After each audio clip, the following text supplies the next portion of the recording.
అనగనగా నందనగిరి పట్టణంలో గోపాలం అనే వ్యక్తి ఉండేవాడు. ఓ రోజు గోపాలంకు పురాతనమైన పుస్తకం దొరికింది.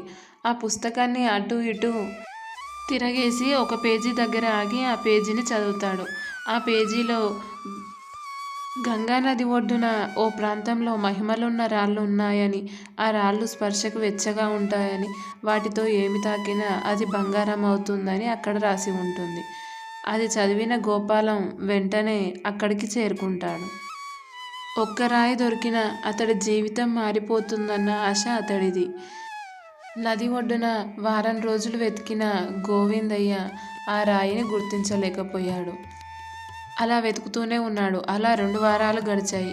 తన జీవితం మార్చేస్తుందన్న రాయి దొరకకపోవడంతో గోవిందయ్య నిరాశ చెందాడు. అలా ఒక్కో రాయిని తాకి అది వెచ్చగా లేకపోతే కోపంతో నదిలో విసిరేస్తాడు. అదలా అతనికి అలవాటుగా మారిపోయింది. వెతగ్గా ఓ రోజు మహిమలున్న రాయి అతని చేతికి దొరికింది. ఆ వెచ్చదనాన్ని గుర్తించే లోపే అలవాటు ప్రకారం నదిలో విసిరేశాడు. రాయి చేతి నుండి జారిపోయే ఆఖరి క్షణం వరకు అతను గుర్తించలేకపోయాడు. అప్పటికే జరగాల్సిన అనర్థం అంతా జరిగిపోయింది. గోవిందయ్య శ్రమ అంతా వృధా అయిపోయింది. ఈ కథలోని నీతి ఏంటంటే, అవకాశాలు అరుదుగా వస్తుంటాయి. వాటిని ఎంతో జాగ్రత్తగా గుర్తించి సద్వినియోగం చేసుకోవాలి తప్ప ఏమాత్రం ఆలస్యం వ్యవహరించినా అవి చేజారిపోతాయి.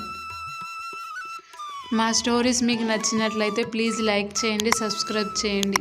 Thank you for watching.